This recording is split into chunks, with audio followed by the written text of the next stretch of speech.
Rationing পদ্ধতিতে চলছে যানবাহনে জ্বালানি তেল বিক্রি। এতে আজও বিভিন্ন ফিলিং স্টেশনে গাড়ি দীর্ঘ সারি দেখা গেছে। এ বিষয়ে জানাতে রাজধানীর বিজয় সরণি এলাকা থেকে যুক্ত আছেন সহকর্মী দিলশাদ আনি। পাম্পগুলোয় দীর্ঘ লাইনের কারণে প্রতিনিয়ত নানা গোলযোগ তৈরি হচ্ছে। এ নিয়ে চালকরা কি বলছেন?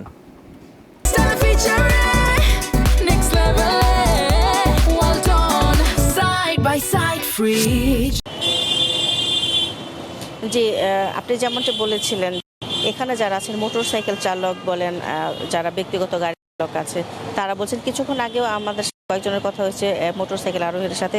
তারা যেটি বলেছেন, তারা অনেকটা ক্ষোভ প্রকাশ করেছেন। তাদের কথা হচ্ছে যে দেশে যদি তেলের সংকট না থাকে, তেলের সংকটে আমরা বিভিন্ন মাধ্যমে দেখতে পাচ্ছি দেশে তেলের সংকট, কিন্তু পাম্পগুলো তাদের অভিযোগ হচ্ছে যে ফিলিং স্টেশন যেগুলো আছে সেই ফিলিং স্টেশন থেকে পর্যাপ্ত তেল থাকা সত্ত্বেও তাদেরকে তেল দিচ্ছে না।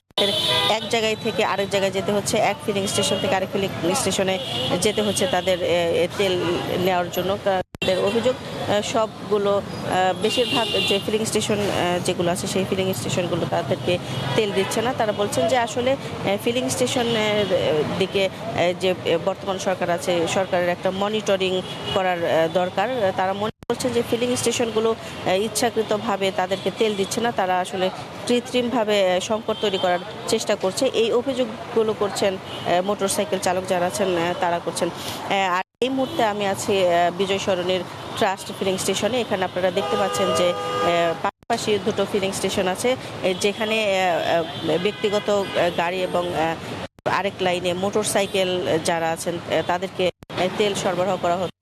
কিন্তু আজকে বেশি ভিড় থাকার কারণে এবং দীর্ঘ সারি থাকার কারণে পাশের যে আরেকটা স্টেশন আছে, ফিলিং স্টেশন আছে, এখানে সেটি দুই ভাগে ভাগ করে নেওয়া হয়েছে। এটাতে ব্যক্তিগত গাড়ি এবং পাশের এটাতে যে মোটরসাইকেল যে যারা আছে নিতে যাচ্ছেন। আর পেছনের সারিতে আপনারা দেখতে পাচ্ছেন এই যে ভাগ করে দেওয়া হয়েছে, যে এই সারি যেটা দেখছেন এটা কিন্তু মোটরসাইকেলের যে সারি, সেই সারি তারা নিতে যাচ্ছেন সামনের আরেকটি ফিলিং স্টেশনে।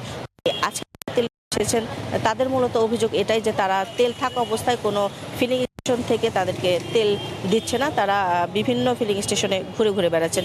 এই বিষয়টি সরকারকে দেখার তাদেরকে অনুরোধ জানিয়েছে, সরকারের প্রতি অনুরোধ জানিয়েছেন এই চালকরা। এই ছিল এখানে সবশেষ তথ্য। জি, বিজয় সরণি থেকে ছিলেন দিলশাদ আনি। এ নিয়ে আপনাকে ধন্যবাদ।